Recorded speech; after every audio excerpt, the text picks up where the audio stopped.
Welcome, Mr. Perry here. As we continue with Miss Von Driska's Earth Science Unit, Earth Structure and Geologic Events. We talked earlier about Earth's layers and how the continents were formed, and here in part 3 of this unit, let's leap forward to slide number 16, Recycling Tectonic Plate Rock. Let's go. Convection currents is circular motion created when particles become heated up and rise. And as they move away from the heat source, the particles become cool and sink down towards the heat source. This cycle is repeated.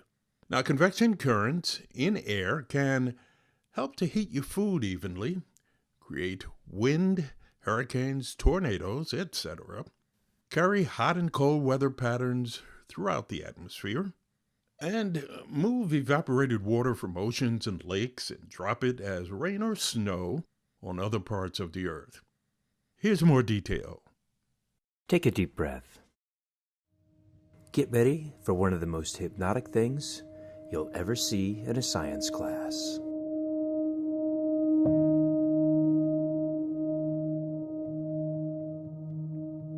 Have you heard that heat rises? Well, here you can see it's true for yourself. I've got some food coloring on the bottom of a plastic container, and there's a hot mug right underneath the red food coloring. As it's heated, the water rises. But I want you to look closely and notice something else. The blue on the sides is being drawn in. You can see it better when I speed it up. Here's the thing I want you to remember. When water moves from one place, it doesn't leave a void behind. Water from somewhere else has to move in to take its place. That's why you can see the blue food coloring coming in from the sides. You can see it better from above. Watch that blue food coloring get drawn in.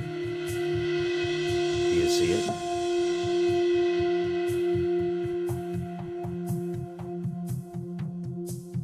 The hot water reaches the top, and then it gets pushed toward the edges by more hot water rising from underneath it. As it goes out to the edges, it starts to get cool, and cool water sinks just as hot water rises. And if you watch really carefully, you can see it sink and get drawn back toward the middle.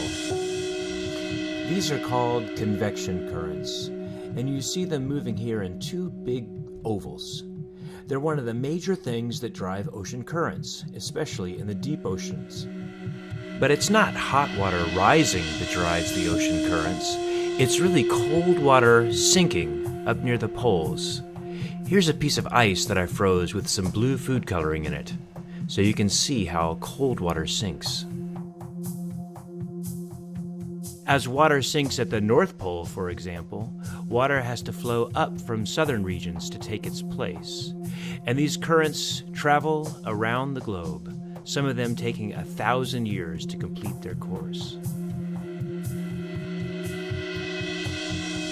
Understanding convection currents will help you get a grip on weather systems and the movement of Earth's continents over the eons, and even the workings of a lava lamp.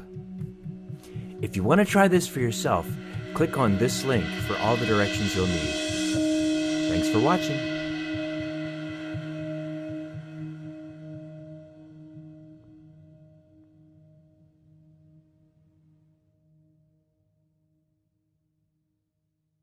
Continental drift, evidence from seafloor spreading. Convection currents are circular paths of water or air and are created because cooler particles of air or water sink. And as they near a heat source, like magma in the earth, the particles heat up and rise to the top, where they cool down and begin the process all over again. Boiling water is convection currents in action. As our diagram here shows, we see plate 1 there to the left, plate 2 to the right. Plate 1 and plate 2 move apart. Magma rises, cools, and solidifies or hardens forming new igneous rock. This is seafloor spreading and is a constructive or building plate boundary.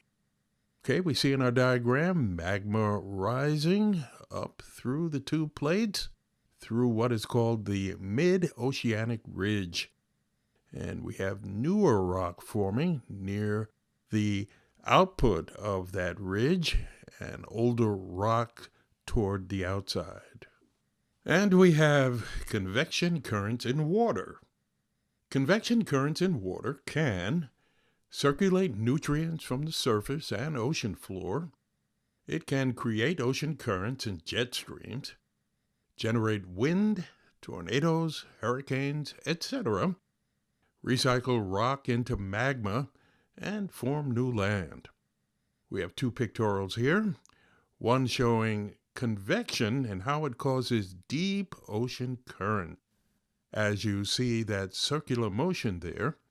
And on our right, a pictorial showing the heat loss from the ocean while we have cold water sinking and mixing with the warmer water, which is coming from the bottom there, the cold water being warmed and moving toward the top. It is a big circle. Well, evidence of seafloor spreading. In the 1950s, geologists used magnetometers to map ocean ridges. They noticed that ridges in the ocean looked like ridges and valleys formed from volcanic eruptions on land. Realized that ocean ridges were made from volcanoes on the ocean floor. As volcanoes erupt, their lava flows away from the ridges, the basalt lava cools, and magnetic particles in the hardening rock form stripes pointing in lines that align to the north and south poles. Geologists discovered Earth's magnetic fields had reversed many times, with the north and south poles exchanging places. As our diagram shows, magnetic stripes in rock showing zebra stripes of magnetism where the magnetic poles are reversed. Watch this.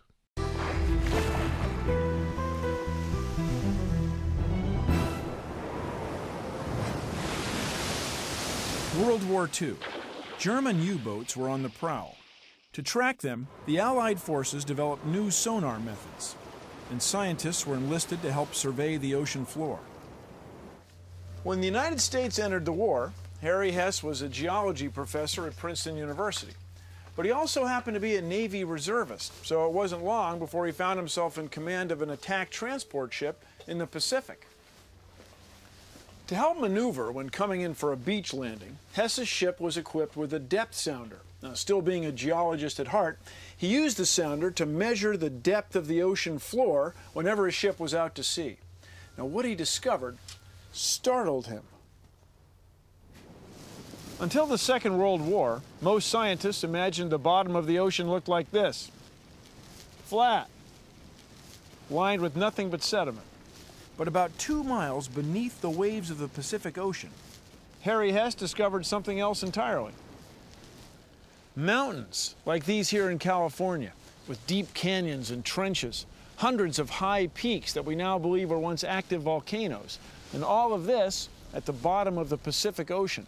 Surprisingly, though, the discovery of the Pacific mountain range is not what makes Harry Hess part of our Great 100. Now, we'll get to that in a minute. To understand where all this is headed, I'd like to skip ahead to another event that set the geology world buzzing. For years, oceanographers surveying the Atlantic Ocean had taken sonar readings that indicated there was something down there, something big. In 1953, they found out what it was: a 12,000-mile-long mountain range. They called it the Mid-Atlantic Ridge. The reason it's so great. To fill us in, I paid a visit to Neil Driscoll, a geologist at the Scripps Institution of Oceanography. One of the big discoveries that was made was that there was this ridge of underwater volcanoes that stood high above the seafloor. How high is a mountain in the middle of the Atlantic? The average seafloor depths are on the order of about 4,000 to 5,000 meters. The mid-ocean ridge sits up at about 2,500 meters. So they sit about 2.5 kilometers on average higher than the surrounding seafloor that's shown here in the deep blue colors. So that's over a mile high. Yes. And that's where Harry Hess comes back into the story.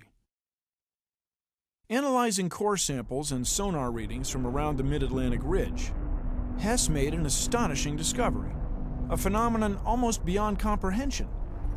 The age of the Atlantic Ocean floor, he determined, was progressively older the further it moved away from the ridge. Harry Hess had discovered that the seafloor was spreading.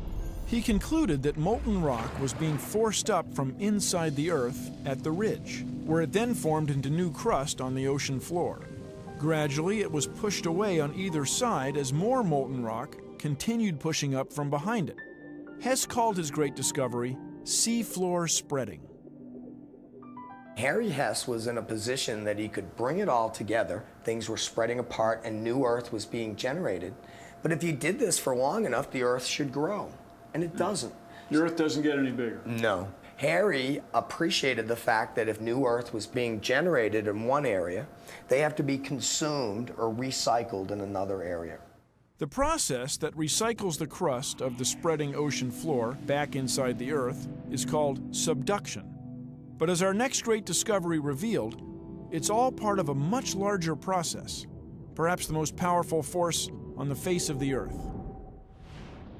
Magnetic polarity in the Earth. The geomagnetic field currently points north and downward in the northern hemisphere, and to the north and upward in the southern hemisphere, like that's shown in the figure below. This is considered to be normal polarity, the same as present day, and when the field switches, it is reversed polarity. Magnetic particles in ocean rock show this as stripes in the cooled magma rock. Seafloor spreading evidence, magnetic stripes. Magnetic particles showing reversal of polarity over time as stripes in seafloor rock. Our diagram shows seafloor spreading at the mid-oceanic ridge. We see the two land masses spreading, and the seafloor spreading, we see evidence from magnetic stripes. Rocks that make up the ocean floor lie in a pattern of magnetized stripes, which hold a record of the reversal in Earth's magnetic field. So there it is, part 3 in our unit. And we covered convection currents, which is heat rising and falling in air and or liquids. Seafloor spreading, which actually does Earth construction for us. And magnetic stripes, which tells a story of our Earth's history. It's a part of Earth's structure and geologic events.